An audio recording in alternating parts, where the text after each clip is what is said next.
കഴിഞ്ഞ കുറച്ച് ദിവസമായി നമ്മുടെ പാറ്റ പാർട്ടിയുടെ അഴിഞ്ഞാട്ടവുമായി ബന്ധപ്പെട്ട വാർത്തകളാണ് കേരളീയ സമൂഹം പ്രധാനമായും ചർച്ച ചെയ്തുകൊണ്ടിരിക്കുന്നത്. ഇതിൻ്റെ ഇടയിൽ നമ്മുടെ CPMകാരുടെ തെറ്റുതിരുത്തൽ, അതിനുള്ള പരിശ്രമങ്ങൾ എവിടം വരെ എത്തി എന്ന് അന്വേഷിക്കുന്നത് വളരെ കൗതുകകരമായിരിക്കും കേട്ടോ.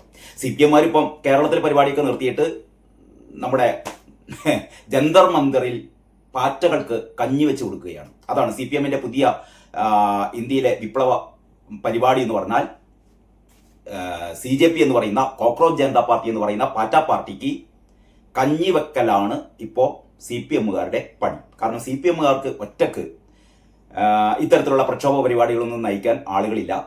അപ്പം പിന്നെ കുറെ പാറ്റകൾ വന്നപ്പോൾ ശരി പാറ്റകൾ നയിക്കട്ടെ, നമ്മൾ പാറ്റകൾക്ക് കഞ്ഞി വെച്ച് തരാം എന്നാണ് MA ബേബി പറയുന്നത്. അപ്പോൾ അത്തരം കാര്യങ്ങളൊക്കെ നടക്കുന്നു. അതേ സമയത്ത് നമ്മൾ കഴിഞ്ഞ കുറച്ച് ആഴ്ചകളായി പ്രതീക്ഷിച്ചുകൊണ്ടിരിക്കുന്നത് ഈ വിശാല സംസ്ഥാന സമിതി എന്നാണ് ചേരാൻ പോകുന്നത്. ഈ വിശാല സംസ്ഥാന സമിതിയിൽ വെച്ചിട്ടാണ് അത്രേ അന്തിമമായി തീരുമാനമെടുക്കുന്നത് എങ്ങനെയൊക്കെയാണ് കേരളത്തിൽ CPM തെറ്റുതിരുത്താൻ പോകുന്നത്, തെറ്റുതിരുത്തുന്നതിന്റെ ഭാഗമായിട്ട് ആരെയൊക്കെയാണ് തൽസ്ഥാനങ്ങളിൽ നിന്ന് മാറ്റാൻ പോകുന്നത്. അതാണ് അറിയാൻ എല്ലാവർക്കും താല്പര്യം കേട്ടോ. ഇന്നത്തെ പത്രങ്ങളിൽ, അതായത് ഇന്നത്തെ കേരള കൗമുദിയിലും ഇന്നത്തെ മനോരമ, മാതൃഭൂമി, ഈ 3 പത്രങ്ങളിൽ ഈ കേന്ദ്ര കമ്മിറ്റിയുടെ തീരുമാനങ്ങൾ കൊടുത്തിട്ടുണ്ട്. 3 പത്രങ്ങളിലും ഒരേപോലെയല്ല വാർത്ത വന്നത്, വ്യത്യസ്തങ്ങളായ. കാരണം അറിയാലോ, ഈ കേന്ദ്ര കമ്മിറ്റി യോഗ തീരുമാനങ്ങൾ എന്ന് പറയുന്നത് അവർ പത്രസമ്മേളനം നടത്തി പ്രഖ്യാപിക്കുന്നതല്ല. അവിടെ നിന്ന് ചോർന്ന് കിട്ടുന്ന വിവരങ്ങൾ വെച്ചിട്ട് ഓരോ പത്രത്തിന്റെയും ലേഖകന്മാർ തയ്യാറാക്കുന്നതാണ്. അപ്പൊ അതിൽ എത്രത്തോളം വാസ്തവമുണ്ട് എന്നുള്ളത് ഓരോ പത്രത്തിന്റെയും ക്രെഡിബിലിറ്റി അനുസരിച്ച്, ഓരോ പത്രലേഖകന്റെയും സോഴ്സിന്റെ വിശ്വാസ്യത അനുസരിച്ചിരിക്കും ഇത്തരം കാര്യങ്ങൾ. അപ്പൊ നമുക്ക് ആദ്യമായി കേരള കൗമുദി, എനിക്ക് തോന്നുന്നു കേരള കൗമുദിയാണ് ഈ വാർത്ത അത്യാവശ്യം വിശ്വസനീയമായ ഒരു രീതിയിൽ കൊടുത്തത്. കേരള കൗമുദിയുടെ 7-ാം പുറത്ത് CPM കേന്ദ്ര കമ്മിറ്റി റിപ്പോർട്ട്, അതിൽ പറയുന്നത് തോൽവി ഉത്തരവാദി സംസ്ഥാന നേതൃത്വം എന്നാണ്, തുറന്ന് പറയുകയാണ് അല്ലെ.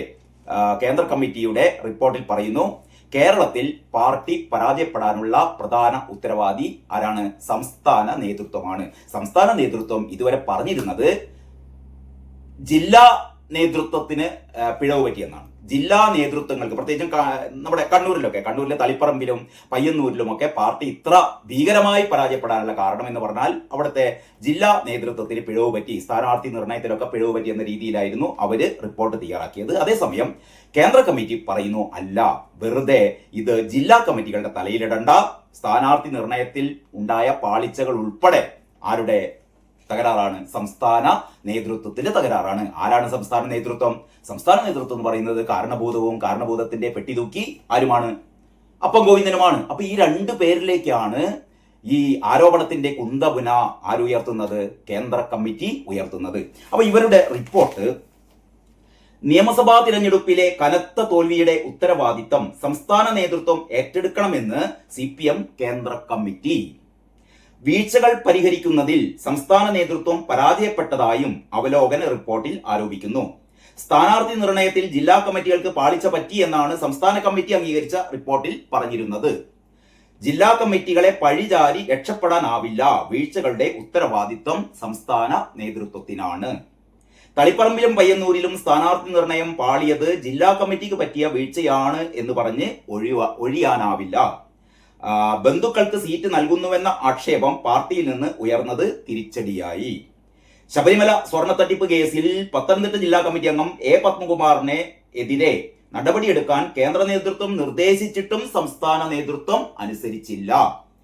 നടപടി നീട്ടിയത് UDF രാഷ്ട്രീയ ആയുധമാക്കി. ഉത്തർപ്രദേശ് മുഖ്യമന്ത്രി യോഗി ആദിത്യനാഥിന്റെ ആശംസ ആഗോള അയ്യപ്പ സംഗമത്തിൽ വായിച്ചത് പാർട്ടി നയങ്ങൾക്കെതിരാണ്. CPM BJP ഡീൽ എന്ന മുസ്ലിം ലീഗിന്റെയും ജമാഅത്തെ ഇസ്ലാമിയുടെയും പ്രചാരണം ചെറുക്കാനായില്ല. ന്യൂനപക്ഷങ്ങളാകെ ഇടതുപക്ഷത്തെ കൈവിട്ടു എന്നുള്ള രീതിയിലാണ് ഈ റിപ്പോർട്ട്. അതിന് കൂടെ ഏറ്റവും പ്രധാനപ്പെട്ട ഒരു അപ്ഡേറ്റ് കൂടി ഇവർ കൊടുത്തിട്ടുണ്ട്. അതായത് വിശാല സംസ്ഥാന സമിതി സെപ്റ്റംബർ 11 മുതൽ, ആഗസ്റ്റിലാണ് എന്നാണ് നേരത്തെ അറിയിച്ചിരുന്നതല്ല, സെപ്റ്റംബർ 11 മുതലാണ് വിശാല സംസ്ഥാന സമിതി. അപ്പം ഗോവിന്ദന്റെയും പിണറായി വിജയന്റെയും ആ ഒരു കേരളത്തിൽ അവരുടെ ഈ തോന്നിവാസങ്ങൾ നടത്താനുള്ള അവരുടെ കാലാവധി ഇത്തിരി കൂടി മുന്നോട്ട് ദീർഘിപ്പിച്ചിരിക്കുന്നു എന്ന് നമുക്ക് കാണാം. അതായത് തിരഞ്ഞെടുപ്പിലെ കനത്ത പരാജയത്തെ തുടർന്ന് പാർട്ടിയിലെ തെറ്റുതിരുത്തൽ ചർച്ച ചെയ്യാനുള്ള CPM വിശാല സംസ്ഥാന സമിതി യോഗം സെപ്റ്റംബർ 11 മുതൽ 13 വരെ 11, 12, 13 തീയതികളിൽ ഇവിടെ വെച്ചിട്ടാണ് കോഴിക്കോട് ജില്ലാ കമ്മിറ്റി ഓഫീസിൽ നടത്താൻ സംസ്ഥാന സെക്രട്ടേറിയറ്റ് യോഗം തീരുമാനിച്ചു. അപ്പൊ കോഴിക്കോട്ട് വെച്ചിട്ടാണ് ഈ പറയുന്ന വെട്ടിനിരത്തൽ എന്ന് വേണം നമുക്ക് പറയാം അല്ലെ. ഈ വെട്ടിനിരത്തൽ നടപ്പാക്കാൻ പോകുന്നത് കോഴിക്കോട്ട് വെച്ചിട്ടാണ്. അപ്പോഴും പലരും സംശയിക്കും വല്ലതും നടക്കുവോ എന്നായിരിക്കും നിങ്ങൾ സ്വാഭാവികം ചോദിക്കുക. പക്ഷെ എനിക്ക് കിട്ടിയ വിവരം സ്വാഭാവികമായും ഈ വിശാല സംസ്ഥാന സമിതി യോഗത്തിൽ വെട്ടിനിരത്തലുകൾ ഉണ്ടാവും. രണ്ട് തലകൾ ഉരുളും. ഏത് തലാന്ന് നിങ്ങൾക്ക് മനസ്സിലായിരിക്കല്ലോ. ഇനി സംസ്ഥാന സമിതി അംഗങ്ങൾക്ക് പുറമെ ജില്ലാ സെക്രട്ടേറിയറ്റ് അംഗങ്ങളും വർഗ ബഹുജന സംഘടനകളുടെ സംസ്ഥാന പ്രസിഡന്റ്, സെക്രട്ടറി എന്നിവരും പങ്കെടുക്കുമെന്നാണ് കേരള കൗമുദി പറയുന്നത്. അതേസമയത്ത് മനോരമ കുറച്ച് വ്യത്യസ്തമായ റിപ്പോർട്ടാണ് മനോരമയിൽ പറയുന്നത്. മനോരമ എന്താ പറയുന്നത് അറിയോ? വിശാല സംസ്ഥാന സമിതി 3 ദിവസം, അത് ശരിയാണ്, 3 ദിവസം ജില്ലാ സെക്രട്ടേറിയറ്റ് അംഗങ്ങൾ വരെ, ഇതിൽ ജില്ലാ സെക്രട്ടേറിയറ്റ് അംഗങ്ങൾ വരെ പങ്കെടുക്കുക. അതിന് താഴോട്ടുള്ള ഈ ലോക്കൽ ഏരിയ ബ്രാഞ്ച് തലത്തിലുള്ള അംഗങ്ങളൊന്നും പങ്കെടുക്കില്ല. അവർ പങ്കെടുക്കുന്നത് നേരത്തെ പറഞ്ഞിരുന്നില്ല എന്നാണ് എനിക്ക് തോന്നുന്നത്. ശരി, അപ്പൊ ജില്ലാ കമ്മിറ്റി അതിന്റെ മുകളിലോട്ടുള്ള അംഗങ്ങൾ മാത്രമേ പങ്കെടുക്കുള്ളൂ. അതിന്റെ കൂടെ വർഗ ബഹുജന സംഘടനകളുടെ പ്രതിനിധികളും പങ്കെടുക്കുമെന്ന് പറയുന്നു. ഇനി ഇതില് ഈ വാർത്തയിൽ പറയുന്നത് ഇങ്ങനെയാണ്: നിയമസഭാ തെരഞ്ഞെടുപ്പിലെ തോൽവിക്ക് ശേഷമുള്ള തെറ്റുതിരുത്തൽ നടപടികൾ ചർച്ച ചെയ്യാൻ CPM സെപ്റ്റംബറിൽ സംഘടിപ്പിക്കുന്ന വിശാല സംസ്ഥാന കമ്മിറ്റി യോഗത്തിൽ പങ്കെടുക്കുക ജില്ലാ സെക്രട്ടേറിയറ്റ് അംഗങ്ങൾ മുതൽ മുകളിലേക്കുള്ള നേതാക്കൾ മാത്രം. ഇന്നലെ ചേർന്ന സംസ്ഥാന സെക്രട്ടേറിയറ്റ് യോഗത്തിലാണ് ഈ തീരുമാനം ഉണ്ടായത്. ഇനി ഏരിയ സെക്രട്ടറിമാരെ പോലെ പ്രാദേശിക തലത്തിൽ പ്രവർത്തിക്കുന്നവരെ കൂടി ഉൾപ്പെടുത്തിയാൽ കൂടുതൽ സ്വതന്ത്രമായ ചർച്ച നടക്കില്ലേ എന്ന അഭിപ്രായം ഉയർന്നിരുന്നുവെങ്കിലും അത് വേണ്ടെന്ന് തീരുമാനിച്ചു. പോഷക സംഘടനകളിലെ ജില്ലാ നേതാക്കളെയും പങ്കെടുപ്പിക്കും. ഇനി വിശാല സംസ്ഥാന കമ്മിറ്റി യോഗത്തിന് ശേഷം ജില്ലാ കമ്മിറ്റി അംഗങ്ങൾ, ഏരിയ തലത്തിലെ പ്രധാന നേതാക്കൾ എന്നിവരെ ഉൾപ്പെടുത്തി വിശാല ജില്ലാ കമ്മിറ്റി യോഗങ്ങൾ ചേരാനും ധാരണയായി. അതിനുശേഷം വിശാല ജില്ലാ കമ്മിറ്റിയും ചേരും. സെപ്റ്റംബർ മധ്യത്തോടെ തുടർച്ചയായി 3 ദിവസം, ആ ഡേറ്റ് ഇതിൽ പറയുന്നില്ല, സെപ്റ്റംബർ മധ്യത്തോടെ തുടർച്ചയായി 3 ദിവസം വിശാല സംസ്ഥാന കമ്മിറ്റി തിരുവനന്തപുരത്ത് ചേരുന്ന പറയുന്നത്. കേരളത്തിൽ പറയുന്നത് അത് കോഴിക്കോട്ടാണ് ചേരാൻ പോകുന്നതാണ് പറയുന്നത്. കേരളത്തിലെ തിരഞ്ഞെടുപ്പ് തോൽവിയെക്കുറിച്ച് കഴിഞ്ഞ കേന്ദ്ര കമ്മിറ്റി യോഗത്തിലുണ്ടായ അഭിപ്രായങ്ങളും നിർദ്ദേശങ്ങളും ക്രോഡീകരിച്ച് ഇന്ന് സംസ്ഥാന കമ്മിറ്റി യോഗത്തിൽ റിപ്പോർട്ട് ചെയ്യുമെന്നുള്ളതാണ് മനോരമ. ഇനി മാതൃഭൂമി പറയുന്നത് അറിയോ?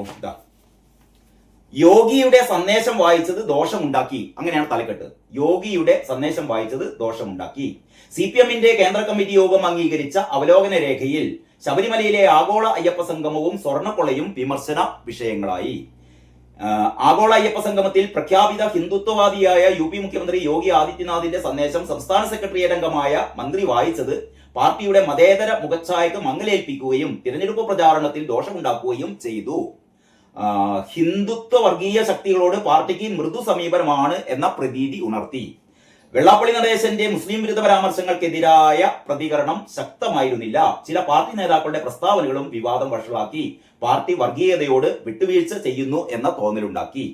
പിന്നെ PM ശ്രീ വിവാദം കൈകാര്യം ചെയ്ത രീതിയും സമാന പ്രതീതി ഉണർത്തി. തിരഞ്ഞെടുപ്പിന് തൊട്ടു മുമ്പ് CPI വിഷയം ഉയർത്തിക്കൊണ്ടുവന്നത് BJPയുമായി അന്തർധാരയുണ്ട് എന്ന UDF പ്രചാരണത്തെ സഹായിച്ചു. ഇത്തരം വിഷയങ്ങൾ കൈകാര്യം ചെയ്യുമ്പോൾ LDFിലെ എല്ലാ ഘടകകക്ഷികളെയും വിശ്വാസത്തിൽ എടുക്കേണ്ടത് പ്രധാനമാണ്. ശബരിമല സ്വർണ്ണക്കടത്ത് കേസിൽ പത്തനംതിട്ട ജില്ലാ കമ്മിറ്റി അംഗം A. പത്മകുമാർ അറസ്റ്റിലായിട്ടും പ്രശ്നത്തിന്റെ അടിയന്തര സ്വഭാവം പരിഗണിച്ച് നടപടിയെടുക്കുന്നതിൽ വീഴ്ചയുണ്ടായി. അച്ചടക്ക നടപടി പരിഗണിക്കണമെന്ന് പാർട്ടി അഖിലേന്ത്യാ സെന്റർ നിർദ്ദേശിച്ചിട്ടും സമയത്തിന് അതെടുത്തില്ല. BJPയുമായി പാർട്ടിക്ക് രഹസ്യ ബാന്ധവമുണ്ടെന്ന വ്യാജ പ്രചാരണം ന്യൂനപക്ഷ വോട്ടർമാരിൽ വിപരീത ഫലമുളവാക്കി. ഇക്കാര്യമാണ് വ്യാഴാഴ്ച ചേരുന്ന സംസ്ഥാന കമ്മിറ്റി യോഗത്തിൽ റിപ്പോർട്ട് ചെയ്യുക. ജനറൽ സെക്രട്ടറി MA ബേബിയുടെ സാന്നിധ്യത്തിലാണ് യോഗം ചേരുന്നത്. അങ്ങനെയാണ് മാതൃഭൂമിയുടെ റിപ്പോർട്ട്.